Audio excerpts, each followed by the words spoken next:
ina-acknowledge at na-appreciate ko yung determinasyon mo na magustuhan ka ng taong mukhang imposibleng magkagusto sa'yo, no? Pero kapit lang, at paalala lang din ha, yes friend, na hinay-hinay lang din kasi baka makalimutan mo rin na magtira ng para sa sarili mo, di ba? Masyado kang give na give doon sa tao, tapos nakakalimutan mo ng may value ka rin, meron ka ring halaga na nakikita ng iba na hindi nakikita ng taong gusto mo, di ba? Tandaan mo, hindi niya pa sinasabi sa'yo na gusto ka rin niya or may chance ka. So wag ka munang mag-totally settle sa kanya. Wag mo namang itaya lahat, di ba? Para hindi ka rin naman uuwing luhaan at olats sa huli, no? Especially kapag alam mong may jowa na. Ayan! May jowa na, umaasa ka pa ang tawag sa'yo. Si Raulo. Diba? Wag ka makipagkompetensya doon sa may jowa na. Lalo na doon sa jowa niya. Wala ka nang magagawa. Sila na eh. Diba? Wala ka nang puwang at hindi ka na dapat umeksena pa kasi ang ending niyan, magiging third party ka lang. Oh, ano magiging quotes mo pag naging kayo na? Pinagtagpo pero tinago? Ganon. Diba? So hayaan mo na. Kung hindi para sa'yo, so be it. Kung hindi ibibigay sa'yo ng tadhana, tanggapin mo. Diba? Kasi kung para naman talaga sa'yo yan, ibibigay sa'yo yan, hindi man ngayon. Pero paglaon, diba? Malay natin. So wait ka lang dyan. But still, wag mong isarado yung puso mo, wag mong isarado yung pintuan mo na magmahal ng ibang tao, 'di ba? Hayaan mo yung sarili mo na mag-go lang with the flow, na magmahal ng kung sinong gusto mong mahalin at mahalin ng sinong gustong magmahal sa iyo, 'di ba? Wag mong isarado yung pinto mo. Alam nga naman 'di ba na umeksena ka pa doon sa magjowa na di mas lalong nagmukhang tanga.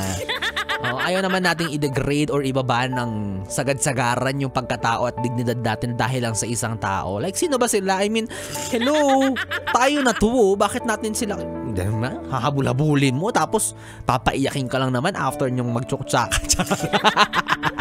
Charot lang.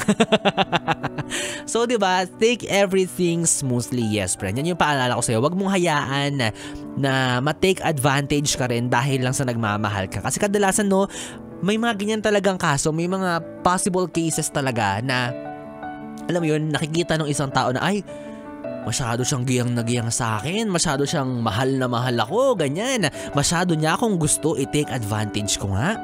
Hingian ko nga ng ganito, utusan ko nga magganyan, diba? So, ayaw naman natin na maging ganun ka, na maging utos-utusan, na maging sunod-sunuran dahil lang sa nagmamahal ka kasi hindi na-reciprocate yung pagmamahal na para sa'yo. Hindi mo nakukuha yung dapat na bumabalik sa'yo. Bigay ka ng bigay. Hanggang doon ka lang. Bigay ka ng bigay, wala kang natatanggap. Yung natatanggap mo, puro pagpapaasa, puro pambabali, wala, hindi pagpapahalaga. So it's not fair and it's not love. It's just a one-way love. And it takes two bridge. Take two bridge. Mali-mali pa mag-quote si Bibo. It takes two mountains to build a bridge. Ganun po sa pag-ibig, no? Kapag hindi ka talaga gusto ng taong mahal mo, wag mo ipilit yung sarili mo. Marami pang iba dyan. Marami rin na ibang taong nagkakagusto sa'yo, diba? I-try mo sila, wag kang choosy. Wag kang mag-focus sa isa lang. Diba? Ibaling mo yung attention mo sa ibang tao na nakikita yung value mo, na na-appreciate ka. Kasi kung mag-i-stick ka lang doon sa isang tao na hindi ka naman gusto at mayroon ng ibang mahal at may jowa na, ay be, sinasabi ko sa'yo, 80 years old na tayo, wala ka pa rin jowa. May apo na tayo, ikaw nasa talking stage pa rin sa Tinder.